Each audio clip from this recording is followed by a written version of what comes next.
Hello guys සුබ දවසක් සියලු දෙනාට. අපි අද වීඩියෝ එකෙන් පෙන්නන්නේ කොහොමද ගෲප් පොලිසි එකක් යූස් කරගෙන software එකක් පුෂ් කරන්න කොහොමද කියලා. අපි වෙන වැඩි කතා නැතුව වීඩියෝ එකට කෙලින්ම එන්ටර් වෙමු. රයිට්, මේ තියෙන සුපුරුදු විදිහට මගේ domain control එක. මම ඒක යනවා server manager එකේ tools වල group policy management වලට. group policy management එකේ සාමාන්‍ය අපි දැන් මෙතන create කරපු හුඟක් දේවල් තියෙනවා. මම මෙතන group policy object වල right click කරලා new එකක් යන්න. මම එතන දාගන්නවා software push කියලා. right, දාලා okay කරන්න. අපි ඊට පස්සේ software push කියන එක උඩ right click කරලා edit. ඊට පස්සේ අපේ group policy management editor එක open වෙනවා. කියන්න ඕනේ සාමාන්‍යයෙන් මම කලින් කියපු විදිහට group policy වර්ග දෙකක් තියෙන. එකක් computer configuration, අනිත් එක user configuration. මේක අයත් වෙන්නේ computer configuration වලට. මම ඒකේ computer configurations වල policies expand කරන්න. policies වල software settings,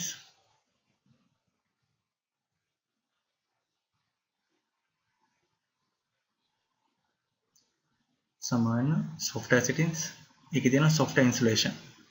right, දැනට ඔයාලට පේන්නේ කිසිම දෙයක් පේන්නේ නැහැ කියලා. එන right click කරන්න. right click කරලා new package. right, මෙතනින් කෙලින්ම open වෙන්නේ කොහොමද?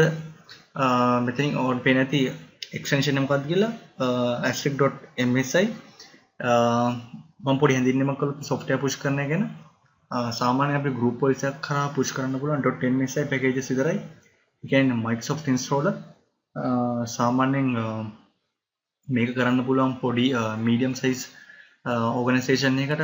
අපි enterprise level එකට වගේ යනවා නම් කවුරුත් දන්න විදිහට අපි පාවිච්චි කරන SCCM System Center Configuration Manager කියන ඒ අති ප්‍රබල software එක.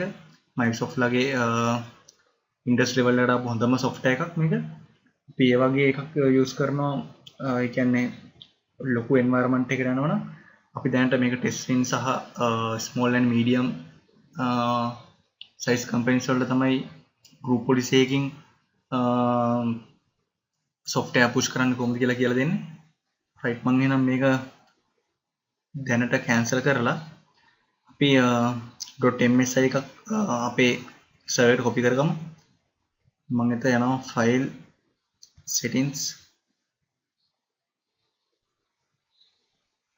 ඒක මම ඔය දන්නේ සාමාන්‍යයෙන් අපිට අපේ Hyper-V එකේ ඉඳන් local machine ඉඳන් Hyper-V එක ඇතුළට copy කරන්න බෑ කියලා gunnet.iso විතරයි.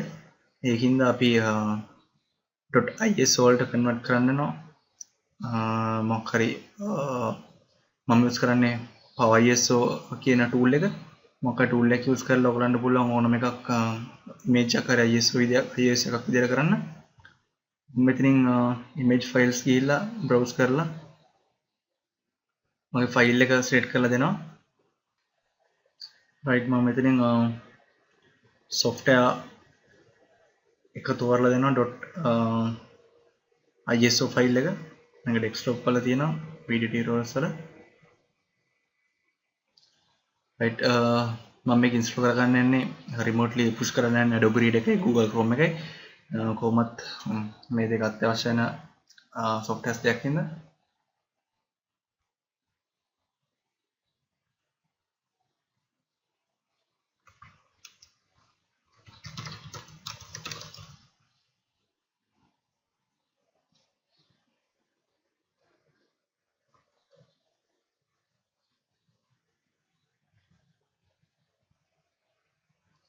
මම මේක නම් copy එකක් දාගන්නවා මගේ C drive එකට. C drive එකේ අලුත් folder එකක් හදලා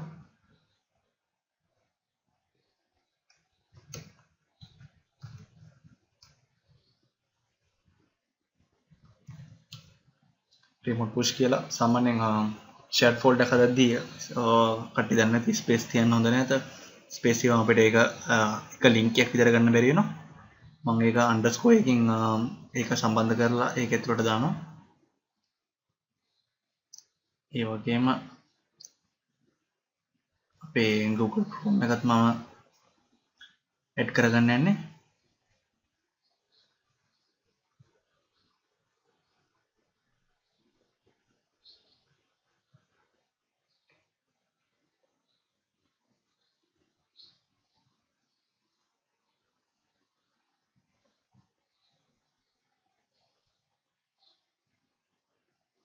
රයිට් අපේ software දෙක නම් අපි copy කරගත්තා. සාමාන්‍යයෙන් ඔයගලන්ට idea එකක් තියෙන්න ඕනේ දැන් මේක මෙහෙමම client machine එක push කරන්න පුළුවන්ද? සාමාන්‍ය client machine එකේ ඉඳන් අපි මොකක් කර access කරන්න ඒක shared එකක් වෙන්න ඕනේ. ඒක නිසා අපි මේ remote push කියන fold එක share කරනවා. ඒ කියන්නේ everyone access දෙනවා. sharing එකේ අපි share this folder දානවා.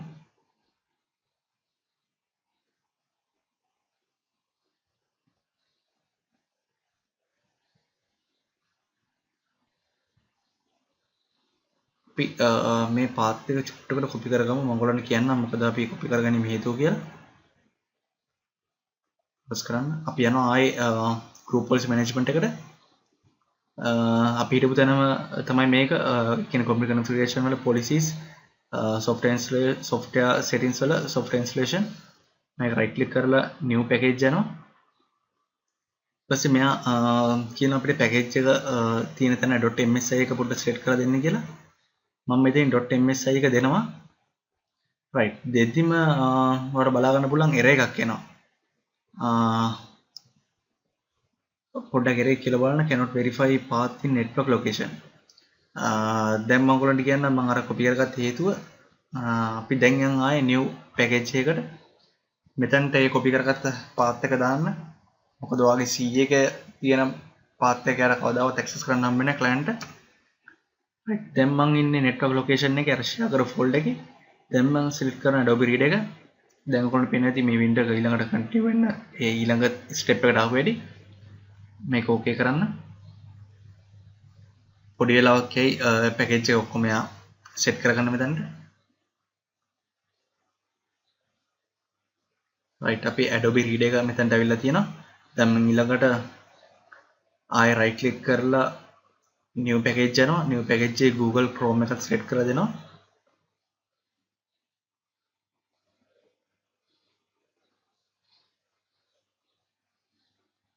right ඔයගොල්ලෝ පේනවා දැන් Adobe Reader එකයි Google Chrome එක දෙකම මෙතෙන්ට ඇවිල්ලා තිනවා. අපි මේ window එක close කරලා අපේ මේ window එක close කරලා අපි යනවා ආයේ මේක link කරන්න. Colombo OU එකේ තමයි මගේ computers users වෙන ඔක්කොම OUs දෙක හදලා තියෙන්නේ. මේක පොඩ්ඩක් හරියටම බලලා link කරන්න ඕන. මොකද Colombo එකේ computers වෙන තැනක තිබ්බොත් මේක computer configuration එකකින්ද කවදාවත් මේක මේ computer එක install වෙන්නේ නැහැ. කියන්නේ apply වෙන්නේ නැහැ. දැනට මම කලින්ම හදාගත්ත මගේ computers use තුයි under Colombo යටතේ. ඒක නිසා මම මෙතනට link කරනවා. link and assistant GPU software push කියන එක මෙතනට link කරනවා. right අපේ දැන් group policy වැඩි ඉවරයි. මම මේකෙන් පොඩ්ඩක් minimize කරලා මම යනවා client machine එකට. client machine එක සාමාන්‍ය කරන්න දෙයක් නැහැ. සාමාන්‍ය restart එක දැම්ම නැති install වෙන්න ඕනේ. අපි බලමු කොහොමද package එක apply වෙලා තියෙනවද group policy එක වැටලා තියෙනවද කියලා. cmd එකට යන්න. cmd එක බලමු gp result space /r එකෙන් report එකෙන්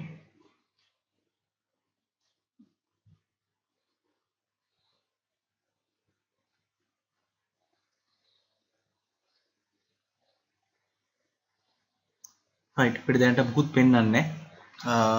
මම ඔයාලට පෙන්නනම් අපි gp update එක දාලා බලමු. gp update /force එකක් වැඩි හරියටම හරිය යනවා. යා කියනවා automatic yes ඔබන්න කියලා automatic restart වෙන්න packages එක install කරගන්න. නැත්නම් සාමාන්‍ය machine එක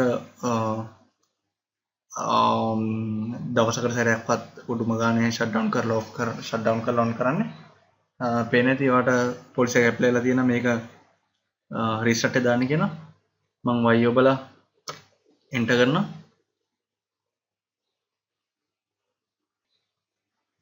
පොඩි දෙයක් කියන්න ඕනේ. සාමාන්‍ය වෙලාවට වැඩි චූටි වෙලාවක් යනවා මේක ඉන්ස්ටෝල් වෙන්න. ඒ කියන්නේ වෙල්කම් ස්ක්‍රීන් එකේ පොඩි වෙලාවක් tie password දාන්න තැනට එන්න කලින්. ඒ කියන්නේ ඒ අතර තුල තමයි අපේ software එක ඉන්ස්ටෝල් වෙන්නේ. අපි බලමු කොහොමද මේක ඉන්ස්ටෝල් වුණාට පස්සේ කොහොමද පෙන්වන්නේ කියලා.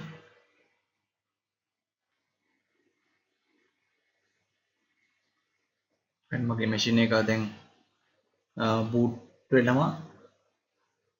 තාම මම කිව්ව විදිහට ස්ටාර්ට්අප් එකේදී පොඩි වෙලාවක් යනවා software එක ඉන්ස්ටෝල් කරගන්න.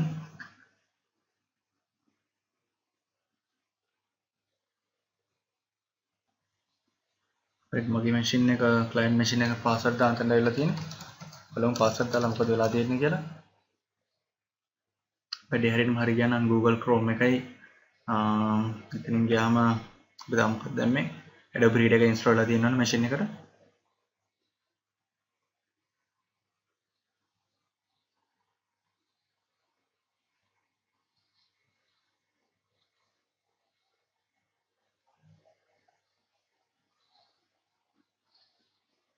right ඕකන බලාගන්න පුළුවන් කිසිම ප්‍රශ්නයක් නැතුව අපේ desktop එකට මේ දෙක ඇවිල්ලා තියෙන හැටි. right එහෙනම් මම හිතනවා ඔයගලන්ට මේ ටියුටෝරියල් එකෙන් තේරෙන්නේ නැති කොහොමද .msi package එක group policy එකක් කරා client එකට push කරන්න කියලා. එහෙනම් ඊළඟ වීඩියෝ එකත් අරගෙන අපි ඉක්මනටම එකතු වෙනවා. එකතු වෙන්න වීඩියෝස් එක like කරන්න, share කරන්න. දැන් නැදයක් තියෙනවා comments වලින් අහන්න. හැම වෙලාවටම ඔයගලන්ට එකතු දව කරන්න බලාපොරොත්තු වෙනවා. එහෙනම් ඊළඟ වීඩියෝ එකත් එක්ක ඉක්මනින්ම හම්බෙමු. සුබ දවසක් සියලුම දෙනාට.